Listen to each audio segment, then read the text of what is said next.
Балаларымыз сүйіп жейтін печенье дайындайтын боламыз. Өте нәзік әрі жұмсақ болып шығады. Бізге қажетті заттар 240 грамм ұн және де какао 35 грамм, қопсытқыш 8 грамм қосып, үстінен 130 грамм қантымызды саламыз және де бір жұмыртқамызды салатын боламыз.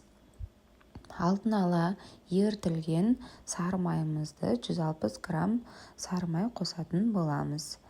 Және де осы тестамызды жақсылап араластырып, біркелкі теста болғанша араластыратын боламыз.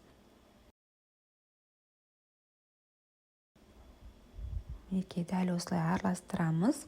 Және де дайын тестамызды 10-15 минутқа бетін жауып қалдыратын боламыз. Дайын тесталарымызды алып, кішкентай кусокпен алып, және де осы құрт тәріздес етіп, біріктіріп, дөңгелететін боламыз.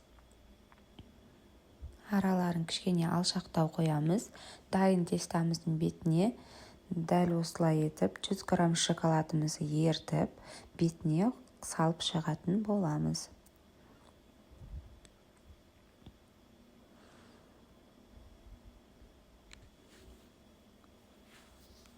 Бетіне салып шыққан шоколадтарымызды 170 градусқа 20 минутқа печке жіберетін боламыз. Мінекей дайын печеньеларымыздың ортасын осылай бөліп қараймыз. Мінекей жұмсақ әрі ортасы піскен. Ас болсын. Менің каналым сіздерге ұнаса, лайк басып тіркеле кетіңіздер. Балаларыңызға ұнайтыны сөзсіз. Ас болсын.